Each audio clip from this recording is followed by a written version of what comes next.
Bab 29, Taruhan. Jurus telapak tangan berlapis gelombang merupakan jurus bela diri yang menciptakan gelombang antara energi yang ada dalam diri manusia dengan energi yang ada di langit dan bumi. Jurus ini menyatukan energi-energi, menjadikannya kekuatan yang bisa mengalahkan musuh. Sama seperti ketika kita melemparkan sebuah batu ke dalam air, yang akan menyebabkan timbulnya riak di seluruh permukaan air tersebut.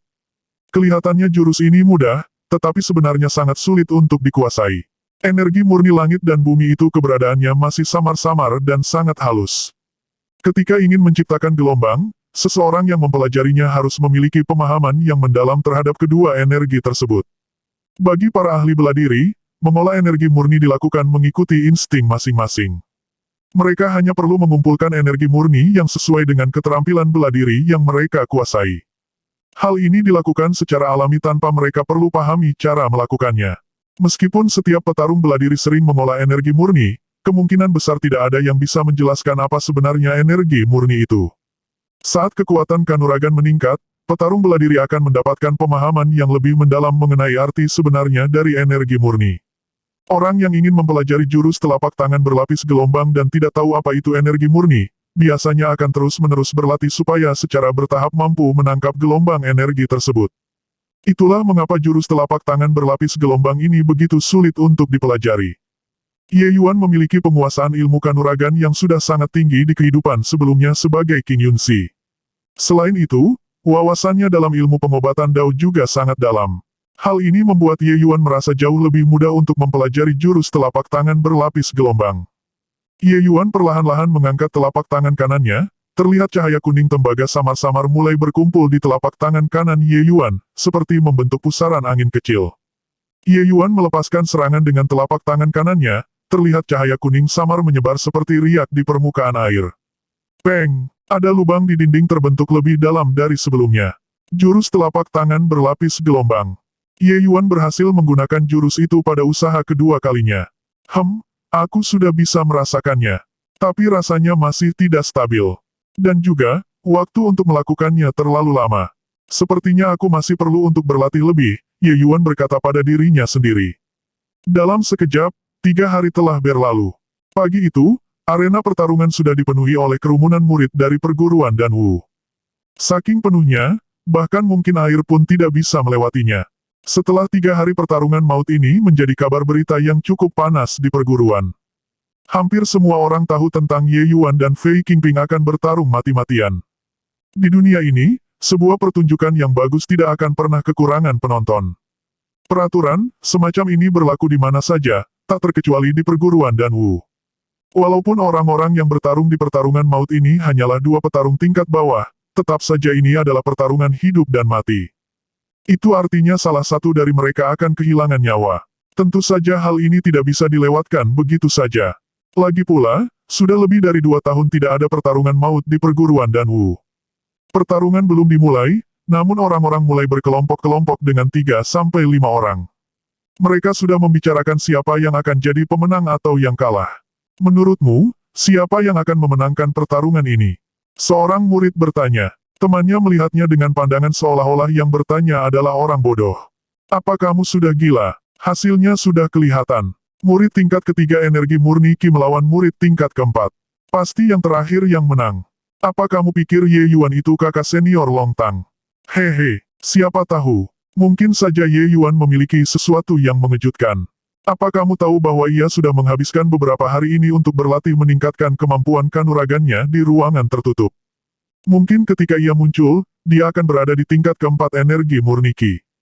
Orang tersebut jelas tidak merasa tersinggung dengan ucapan temannya. Dia hanya tertawa menanggapinya. Rekannya menanggapi lagi dengan kalimat yang masih dipenuhi dengan nada penghinaan. Apa gunanya mencari pertolongan pada Buddha di saat-saat terakhir seperti ini? Ye Yuan bukanlah satu-satunya yang pergi mengasingkan diri dalam ruang tertutup. Aku juga mendengar bahwa sudah lama Fei Qingping tidak bisa menaikkan tingkat energinya dari tingkat keempat ke tingkat kelima. Siapa tahu kali ini dia mungkin langsung memasuki tingkat kelima. Sudah dipastikan si Ye Yuan akan mati. Tetapi itu belum tentu benar.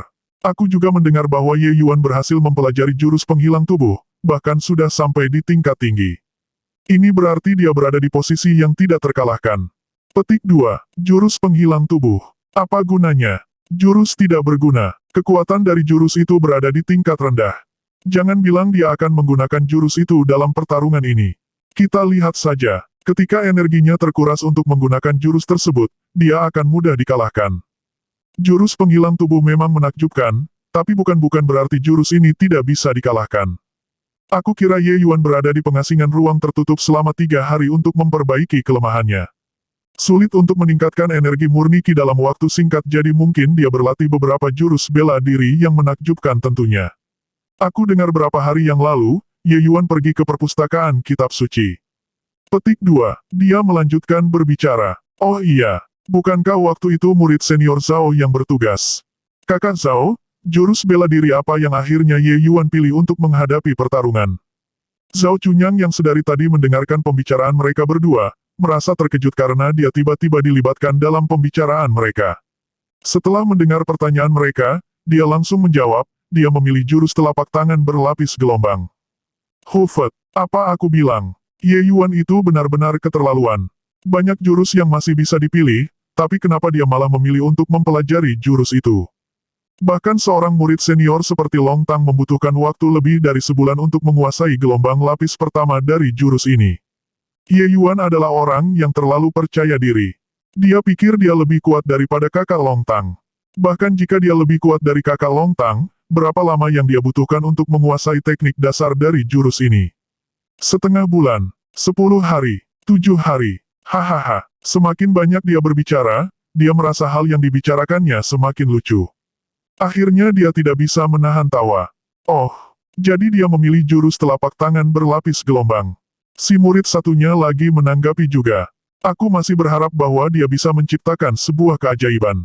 Ye Yuan memang tidak diperhitungkan untuk memang. Namun, dia bisa menjadi kuda hitam dan mengalahkan Fei Qingping.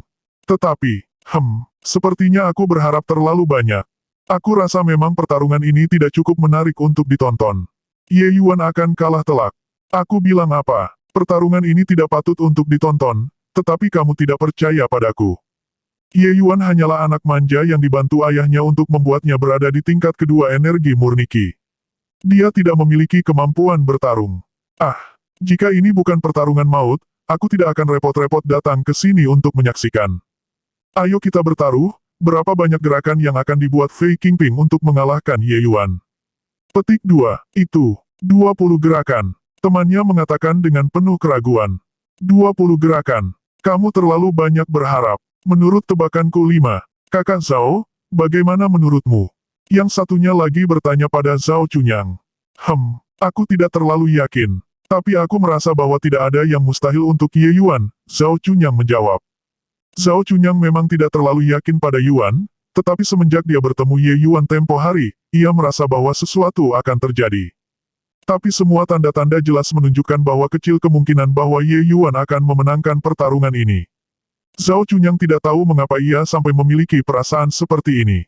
Yang bertanya berpikir mungkin dia salah mendengarkan kalimat Zhao Chunyang. Ketika dia hendak membuka mulutnya untuk bertanya lagi, suara keras terdengar dari belakang seperti suara bom. Aku bertaruh 10 gerakan. Ye Yuan akan memenangkan pertarungan ini. Semua orang menoleh ke arah datangnya suara.